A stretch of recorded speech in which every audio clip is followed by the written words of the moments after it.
Selamat petang, salam sejahtera. Isu hangat petang ini, perjuangan Zahid belum selesai dari FMT berita sepenuhnya. Sanggupkah Presiden UMNO Ahmad Zahid Hamidi menawarkan diri untuk berundur sebagai Presiden Parti pada mesyuarat Majlis Kerja Tertinggi MKT UMNO esok? Persoalan ini menjadi buah mulut bukan sahaja dalam parti, tetapi juga di persada politik negara yang semakin bergolak. Zahid kini menghadapi perbicaraan atas pelbagai tuduhan rasuah. Kes rasuah beliau dijadikan paluan kompang oleh kumpulan tertentu dalam dan luar UMNO untuk mendesak beliau berundur. Benar, ada antara mereka berbuat demikian kerana kepentingan diri, bukannya parti. Mereka ini berada dalam UMNO dan dalam Kerajaan Perikatan Nasional. Jumlah mereka segelintir sahaja. Namun, politik kumpulan ini cukup memualkan kerana mereka mengangkat diri mereka sebagai suara akar umbi UMNO. Kumpulan ini bukan setakat mahukan Zahid berundur, tetapi menuntut pemilihan UMNO diadakan dalam tempoh terdekat. Kononnya, untuk memastikan UMNO menghadapi PRU dengan kepimpinan yang mempunyai mandat akar umbi. Kumpulan ini mahu mencatur barisan kepimpinan baharu yang akan tunduk kepada telunjuk mereka. Mereka bukan sahaja mahu menggantikan Zahid, tetapi juga timbalan presiden dan sesiapa lagi yang tidak sebulu dengan jenama politik bertunjamkan PN PAS yang dibawa mereka. Pendek kata, desakan mereka adalah atas percaturan politik yang mengutamakan untung pihak lain, bukan UMNO, jauh sekali negara dan rakyat. Alasan mereka bahawa pemilihan parti tidak boleh ditunda walaupun ketika negara diambang pilihan raya tidak masuk akal sama sekali. Mereka mahu UMNO mengadakan pemilihan pucuk pimpinan berserta kempen hangat ketika gabungan parti lawan sudah pun mula berunding pengagihan kerusi dan SPR sendiri membuat persiapan PRU.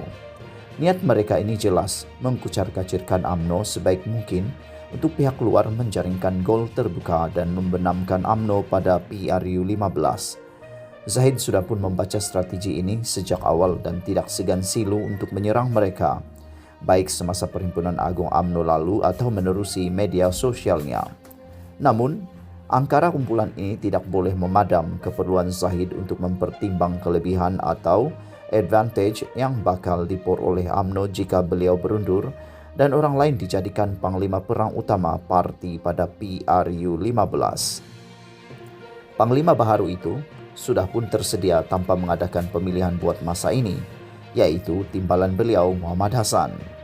Zahid tentunya sedar hubungan UMNO PAS dalam mufakat nasional ibarat telur di hujung tanduk. Malah tidak keterlaluan dikatakan, telur itu sudah pun jatuh berkecai. Berdasarkan kenyataan-kenyataan Presiden PAS Abdul Hadi Awang. Hadi sudah mula menggambarkan UMNO parti yang dibelit pelbagai masalah dalaman dan tidak menepati janji. Lebih penting, beliau mahukan sebarang kerjasama politik UMNO PAS turut melibatkan bersatu, sesuatu mustahil berlaku.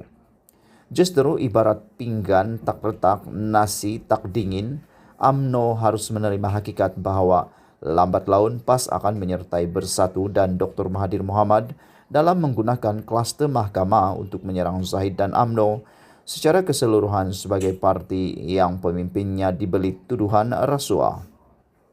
Mesej rasuah ini akan dibawa secara lantang ke PRU 15. Mohamad mempunyai ciri-ciri yang boleh menangkis peluru modal politik ini. Banyak yang sudah diperkatakan mengenai ketokohan Tokmat Hassan. Beliau pemimpin diam-diam ubi berisi dan reputasi tidak tercalar. Mungkin sifat pendiamnya perlu diolah sedikit sebanyak. Namun ketokohannya sebagai pemimpin Melayu yang berkaliber dengan akal minda yang mampu mengeluarkan negara daripada kemelut ekonomi dan kesihatan sekarang sukar dipertikaikan. Tokmat boleh memberikan nafas baru yang diperlukan oleh UMNO untuk mendekati semula pengundi Melayu dan bukan Melayu, memperoleh sokongan pelbagai kaum di Sabah dan Sarawak. Namun sama ada Zahid akur dengan hakikat ini menjadi tanda tanya. Sekiranya hasrat musuh-musuh Zahid mahukan pemilihan parti untuk menukar Zahid dan sesiapa lain yang tidak sebulu dengan mereka gagal dicapai, mereka tidak keberatan jika Zahid terus memimpin UMNO dalam PRU. Keadaan itu akan memudahkan mereka menyerang UMNO sebagai parti Melayu yang lesu, hanya berpolitik, tidak bermoral, dan menyimpan pemimpin di belit tuduhan rasuah. Tentunya, tuduhan itu tidak adil buat UMNO dan Zahid sendiri. Namun politik adalah mengenai persepsi semata-mata, bukan rule of law. Bagaimanapun, mimpi buruk untuk musuh dalam dan luar UMNO akan bermula jika Zahid bersetuju berundur dan Mat Hassan dilantik pemangku Presiden UMNO, seorang pemimpin tanpa kontroversi dan berwawasan untuk memimpin parti itu pada PRU 15. Pemilihan parti hanya diadakan selepas PRU 15. Zahid sekian lama dikenali sebagai pemimpin berjiwa besar, murah hati dan senang didekati. Namun, demi UMNO, Melayu dan Islam, Zahid perlu berikhtiar supaya UMNO diperkasa semula. Zahid perlu tutup semua ruang bagi demang-demang politik UMNO yang rakus ini untuk mencaturkan siapa yang akan memimpin UMNO dalam saat-saat genting ini. Terbukti motif utama puak ini ialah mempertahankan kerusi empuk mereka kini tidak kira parti mana mereka wakili.